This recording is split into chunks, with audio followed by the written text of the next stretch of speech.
आपका बहुत बहुत स्वागत है नजमा जी इंडिया टीवी पर।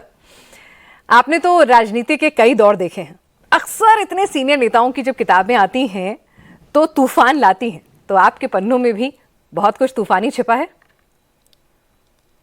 आ, जो कुछ तूफान होने थे तो पार्लियामेंट में ही होते थे, क्योंकि अलग अलग मुद्दों पर, अलग अलग सवालों पर हंगामे रहे हैं।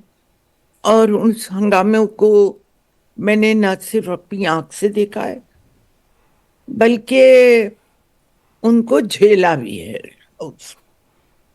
तो वही कुछ मैंने लिखा है अपनी किताब में।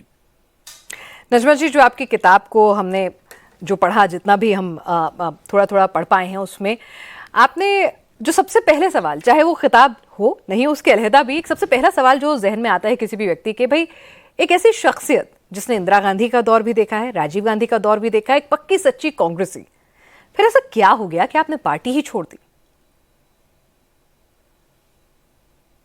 पुरानी बात है। देखो, एक बात बताए मैंने, तुम ये टेलीविजन चैनल में काम कर रही हो, तुम्हें अपने सीनियर्स का कॉन्फिडेंस है तो तुम काम कर रही हो। जिस दिन वो कॉन्फिडेंस खत्म हो जाएगा तो तुम्हारा दिल नहीं लगेगा काम करने को, तुम छोड़ दोगी, कुछ और कर लोगी या घर बैठ जाओगी।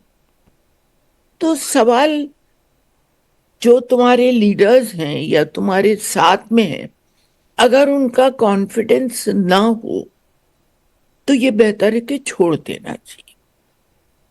जब ताल्लुक बोझ बन जाए तो उसको छोड़ना अच्छा। तो वो ताल्लुकात बोझ बन रहे थे, इसलिए छोड़ दिया। सोनिया गांधी जी को जब आप में कॉन्फिडेंस नहीं था? जब इंदिरा गांधी सत्ता में नहीं थी और सारी दुनिया, हिंदुस्तान के सारे लोग उनके मुखालिफ हो गए थे, तब मैं उनके साथ खड़ी रही, क्योंकि उनको मुझ पर भरोसा था, उनको मोहब्बत थी, कॉन्फिडेंस था। तो मैंने सबका मुकाबला किया। मुझे लीडर को ही कॉन्फिडेंस ना हो तो क्या करना रह के। मैं आपकी किताब पढ़ रही थी, उसमें आपने जिक्र किया है कि आप सोनिया गांधी जी के भाषण लिखती थी, तो निश्चित तौर पर आप करीब रही होंगी, तभी वो अपने भाषण आपसे लिखवा रही थी। फिर ऐसा क्या हुआ कि आपका भरोसा उनसे उठ गया, उनका भरोसा आपसे उठ गया? मुझे तो भरोसा था, ये मेरा काम था, मैं अपनी खुशी से कर रही थी। क्योंकि उनको पार्टी में लाने में, एक्टिव पॉलिटिक्स में, मैंने और गुलाम नबी ने एक पॉजिटिव रोल निभाया था। उस जमाने में केसरी जी थे, केसरी जी से मेरे अच्छे रिश्ते थे, मगर उस जमाने में ये सोच हुई सोनिया गांधी को आना चाहिए। तो मैं उनके लिए मदद करती थी, रिसर्च करती थी कॉन्स्टिट्यूंसी के इश्यूज के ऊपर, और फिर उसको बाद उनको कंपाइल करके उनके जो लिखते थे उनको दे के उसको एक भाषण के तौर पे बना के और उनको ट्रांसक्राइब करती थी, इंग्लिश में, हिंदी इंग्लिश में लिखी हुई, ताकि वो आसानी से पढ़ सके। मैं अपनी खुशी से करती थी। तो नजमा जी, ऐसा क्या हुआ? कोई मतलब ऐसा इंसिडेंट आपको याद आता है कि भाई यहां से रिश्ते तल्ख हो गए, या यहां से उनके मन में आपको लेकर कुछ अलग विचार आ गए? क्योंकि आप जिक्र करती हैं अपनी किताब में कि सोनिया जी चाहती थी कि आप पार्टी छोड़ दें। सोनिया जी चाहती थी पार्टी छोड़ दूं? नहीं, वो शक करती थी। अच्छा। वो बार बार मुझसे कहती थी कि तुम शरद पवार के साथ चली जाओगी।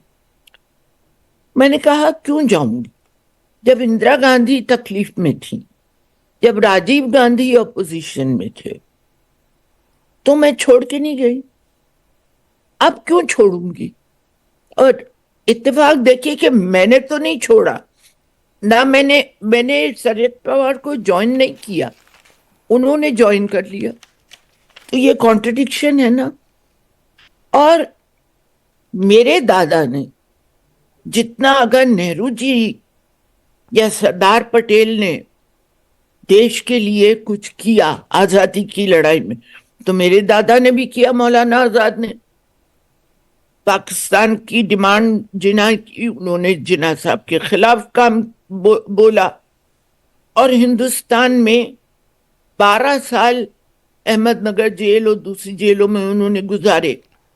तो मेरा भी कंट्रीब्यूशन है, मेरे खानदान का कंट्रीब्यूशन है। तो मुझ पर शक करना ये जरा बर्दाश्त के बाहर हुआ। और मैंने कोई गलत काम नहीं किया था। मैं हाउस में प्रिसाइड करती थी ईमानदारी के साथ, without being prejudiced against anybody. इसीलिए हाउस का एक कॉन्फिडेंस था मुझ पर कि मैं जो चाहती थी करा देती। एक बार की बात बताऊं जी, शिव शंकर जी को आधा घंटे का टाइम था, हाफ एन आवर डिस्कशन में, वो 2 घंटा बोले। तो राजीव जी ने मुझसे कहा कि ये कैसे हुआ? मैंने कहा सर वो अच्छा बोल रहे थे, इश्यूज के जवाब दे रहे थे, और हाउस को मुझ पर भरोसा था, तो मैंने करा दिया। अभी हाँ। मौजूदा दौर में संसद में जो कुछ हो रहा है, राहुल गांधी पर सांसदों के साथ धक्का मुक्की के, चोट पहुंचाने के आरोप लग रहे हैं, उसको आप किस तरह से देखती हैं और मौजूदा स्थिति की वजह क्या मानती हैं आप? हर दौर में पार्लियामेंट में ऐसे मौके आए हैं कि विवाद हो, और अगर हाउस में होता है तो ये प्रिसाइडिंग ऑफिसर की जिम्मेदारी होती है, जो भी चेयर पे हो, चाहे लोकसभा में या राज्यसभा में, कि उन साथ बिठा के अपने चैम्बर में दोनों पार्टीज को बुलाकर या अलग अलग पार्टीज को बुलाकर उनसे मशवरा करें कि भाई क्यों कर रहे हो ये। हाउस के बाहर होता है तो बहुत बार ऐसा होता था कि हाउस के बाहर हंगामा होता था, गांधी जी की मूर्ति के पास लोग बैठते थे। अब ये शोर शराबे में धक्का मुक्की तो हो ही जाती है, क्योंकि हर एक को अपनी बात कहना होती है, हर एक बोलना चाहता है, और ऐसा हुआ है, अक्सर पहले भी हुआ है, मगर कोई किसी को जानबूझ के धक्का नहीं देता। तो आपको नहीं लगता कि राहुल गांधी ने जानबूझ के तो हो धक्का दिया? हाँ, अभी जो राहुल गांधी पर आरोप लगा रही है बीजेपी, बाकायदा एफआईआर दर्ज हो गई है कि उन्होंने जानबूझकर धक्का दिया, ऐसा आपको नहीं लगता? ये सिर्फ राजनीति के लिए करना पड़ता है? अब पता नहीं, मैं तो वहां हूं नहीं, तो मैंने आंख से तो देखा नहीं, मगर ये तो मुझे मालूम है कि जब भीड़ होती है, धक्का होता है, तो कोई ना कोई तो उसके अंदर वाकया हो जाता है ऐसा। नजमा जी, जब से आपने पार्टी छोड़ी है तब से पार्टी 100 के आंकड़े को भी पार नहीं कर पाई है। पार्टी की इस हालत के लिए आपको कौन जिम्मेदार लगता है, राहुल गांधी या सोनिया गांधी? राहुल तो अभी पार्टी में आए ही नहीं है, सही मानों में अभी अभी उन्होंने इंटरेस्ट लेना शुरू किया है। वो अगर आ जाते, प्रियंका भी आ जाती, तो एक नई जान पड़ती पार्टी। सवाल ये होता है कि पॉलिटिकल पार्टीज को जमीन से जुड़ना चाहिए। तो सवाल ये है कि लीडर को अपने पब्लिक के साथ में जुड़ा रहना चाहिए, और यही हुआ कांग्रेस की के कमजोर होने में, क्योंकि रिश्ता कट गया। मीटिंग के लिए हम जैसे लीडर या केसरी जी से, जैसे ट्रेजरर, मैं तो डिप्टी चेयरमैन थी, वो ट्रेजरर थे, हमको मिलने में इतनी दिक्कत होती थी कि बिजी है, काम में है मैडम, तो उन्होंने बीच में इतनी लेयर्स रख ली थी कि उन्हें कोई जाके बताते ही नहीं था कि क्या हो रहा है, डरते थे सब। तो उनका रिश्ता कट गया और पार्टी कमजोर हो गई। तो सोनिया जी क्या आलोचना सुनना पसंद नहीं करती थी, फीडबैक लेना पसंद नहीं करती थी? नहीं, सवाल था कि बोलने का मौका तो मिले। तो पसंद नापसंद का तो बाद में पता लगेगा, मगर उनसे बोलने के लिए टाइम तो मिले, लेकिन आप तभी तो तो बहुत कोई सीनियर लीडर थी, मतलब आपके लिए तो कहा जाता है कि कुछ लोगों की सीधे 10 जनपद तक अगर पहुंच है तो वो आप थी। तो फिर आखिर ऐसा क्या हुआ कि भाई सोनिया जी के दौर में आपके लिए ही वहां तक पहुंचना इतना मुश्किल हो गया? हाँ, बीच में क्लार्क्स आ गए, इतने लोग चले गए पार्टी छोड़ के। गुलाम नबी चले गए, मैं बाहर निकल गई, कपिल सिब्बल चले गए, ममता अलग हो गई, अपनी लीडरशिप बना ली। तो कहीं ना कहीं तो गलती थी, सोचना चाहिए था तो कि इसके हम लिए क्यों सोनिया करते। गांधी की टीम जिम्मेदार है या सोनिया गांधी का खुद का बिहेवियर जिम्मेदार है? एज अ शख्स भी आप उनको जानती होंगी कि कहीं ना कहीं वो खुद ही ऐसी हैं कि ठीक है उन्हें सीनियर लीडर्स नहीं पसंद हैं, नहीं रखने अपने पास। ये तो मुझे नहीं मालूम, कभी डिस्कशन नहीं हुआ, मगर स्टाफ वही करता है जो लीडर चाहता है। नजमा जी, आपने इंदिरा गांधी जी के दौर को भी देखा है, आज मौजूदा वक्त में प्रधानमंत्री नरेंद्र मोदी के दौर की राजनीति और देश को भी देख रही हैं। दोनों ही बेहद ताकतवर शख्सियत हैं, पॉपुलर शख्सियत हैं। कैसे तुलना करेंगे इनकी? मैं समझती हूँ कि शायद मैंने कभी नरेंद्र भाई से, मोदी जी से पूछा नहीं, पर मुझे लगता है वो काफी कुछ इंदिरा जी की पॉलिसीज को, कम्युनिकेशन लोगों के साथ रखने को फॉलो कर रहे हैं। बहुत समझदार हैं वो, इंटेलिजेंट हैं। उन्होंने भी देखा है कि कहाँ क्या हुआ देश में, तो वो लोगों से अपना कम्युनिकेशन कायम रख रहे हैं। नजमा जी, एक आखिरी सवाल मेरा, अब यहाँ पर हम अपने आपके साथ बातचीत को यहाँ क्लोज कर रहे हैं। कांग्रेस आपने छोड़ दी, गांधी परिवार का साथ भी छोड़ दिया, लेकिन गांधी परिवार के दो चेहरे अब सदन के भीतर हैं। आपको अगर भविष्य के लिए दोनों में से किसी एक को बेहतर चुनना हो, आपकी नजर में राहुल या प्रियंका, किस में ज्यादा पोटेंशियल नजर आता है एज अ लीडर?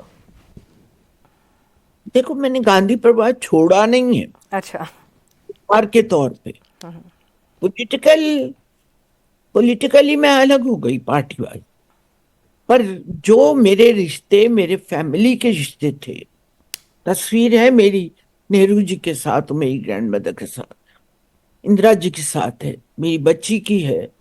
तो रिश्ते नहीं टूटे हैं। पॉलिटिकल आइडियोलॉजी से थोड़ा, उनकी तौर तरीके से मैं बहुत दुखी थी, इसलिए मैंने छोड़ दिया। अभी जो ये दो बच्चे आए हैं उसमें प्रियंका बहुत आर्टिकुलेट है, बहुत अच्छा बोलती है, और इंदिरा गांधी जैसी लगती भी है। राहुल की अपनी एक काम करने का तरीका है। उसने इतनी तकलीफ उठा के साउथ इंडिया से कश्मीर तक जो यात्रा ली, उसका अपना एक रोल है। मुझे लगता है दोनों मिलके अगर पार्टी को मजबूत बनाएंगे तो एक अच्छी रिस्पॉन्सिबल ऑपोजिशन बनेगी, और जो डिक्लाइन आया है वो खत्म होगा। अभी तो बीजेपी कहती है कांग्रेस को बिल्कुल खत्म करना है। देखो, सब यही कहते, पहले भी कहते थे, जी। कोई नई बात नहीं। हर लीडरशिप जो सत्ता में होती है वो दूसरे को खत्म करना चाहती, पर कोई खत्म नहीं होता। इसके बावजूद कि जब राजीव इंदिरा जी की हत्या के बाद राजीव जी जीते तो लोकसभा में 2 MP थे जी अपोजिशन बीजेपी, मगर आज वो सत्ता में बैठी है। तो ये कोई जरूरी नहीं है। अटल जी के टाइम पे बीजेपी बहुत मजबूत थी, जी वो जो काम कर रही थी, मगर दूसरी पार्टी कांग्रेस आ गई और उन्होंने रूल किया एज ए कोएलिशन गवर्नमेंट। तो नजमा जी, आपने हमें वक्त दिया, हमसे बातचीत की अपनी किताब को लेकर, अपने राजनीतिक जीवन के अनुभव, अपनी यादों को लेकर। आपका बहुत बहुत शुक्रिया। आपका भी बहुत बहुत शुक्रिया। Thank you.